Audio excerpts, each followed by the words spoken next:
देवी और सजनों, आज मैं आपको लेके जा रहा हूँ बद्रीनाथ धाम, बद्री जी के दर्शनों के लिए।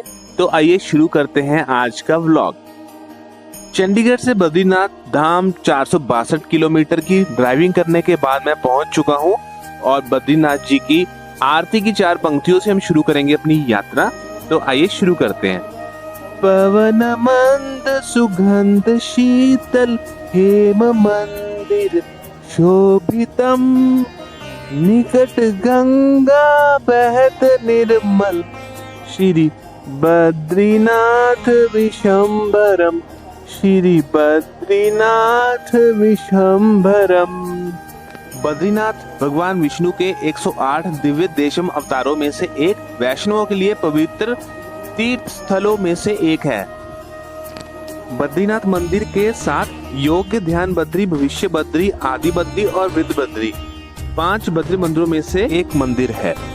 बद्रीनाथ मंदिर का मुख्य प्रवेश द्वार रंगीन और भव्य है, जिसे सिंह द्वार के नाम से भी जाना जाता है।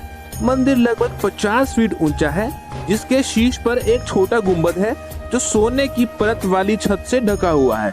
बद्रीनाथ मंदिर 3 भागों में विभाजित है: गर्भगृह, दर्शन मंडप, सभा मंडप। बद्रीनाथ मंदिर के द्वार पर भगवान की मुख्य मूर्ति के ठीक सामने बद्री नारायण के वाहन गरुड़ की मूर्ति विराजमान है। गरुड़ को बैठे हुए और हाथ जोड़ के प्रार्थना करते हुए देखा जा सकता है। गर्भगृह भाग की छतरी सोने की चादर से ढकी हुई है। भगवान बद्री नारायण, कुबेर, नारद ऋषि और नर नारायण की प्रतिमाएं भी हैं। परिसर में कुल 15 मूर्तियां हैं। काले पत्थर में नक्काशी की गई भगवान बद्रीनाथ की 1 मीटर ऊंची प्रतिमा, जो कि शंकराचार्य जी को अलकनंदा नदी में मिली थी, जो कि शालीग्राम से बनी हुई है। उन्हें मूल रूप से इसी तप्त कुंड गर्भ शरणों के पास एक गुफा में स्थापित किया गया था। यह मूर्ति गढ़वाल के राजा ने मंदिर में स्थापित करवाया था। यह प्रतिमा पद्मा आसन मुद्रा में बैठे हुए भगवान विष्णु जी को दर्शाता है।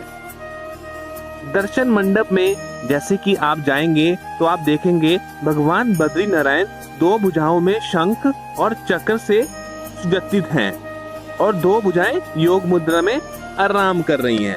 बद्री नारायण बद्री वृक्ष के नीचे दिखाई देते हैं। उनके दोनों ओर कुबेर और गरुड़, नारद, नारायण और नर हैं। जैसे कि आप देखते हैं बद्री नारायण के दाईं ओर उद्धव खड़े हैं।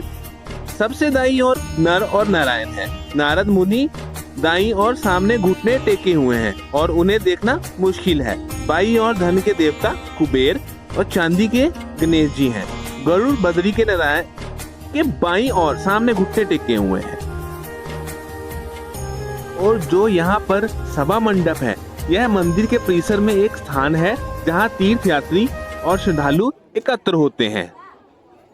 जो मैंने विस्तार से आपको बताया है, इस तस्वीर के माध्यम से आप उसको अच्छे से समझ पाएंगे।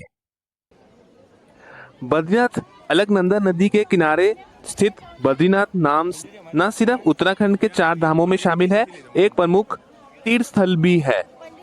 चमोली में बर्फ से ढके नर नारायण पर्वतों के बीच उफान मारती अलकनंदा नदी के तट पर बसा है। श्री हरि विष्णु का पावन धाम बद्रीनाथ धाम को भू वैकुंठ भी कहा जाता है। मैं आशा करता हूं कि आपको मेरा यह मिनी व्लॉग अच्छा लगा होगा।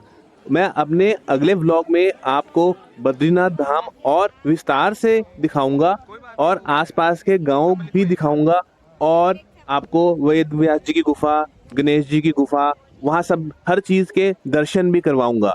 तो मैं आशा करता हूँ आप मेरे साथ बने रहेंगे और हम ऐसी अच्छे तीर्थ स्थलों को एक्सप्लोर करेंगे। जय श्री बद्री विशाल।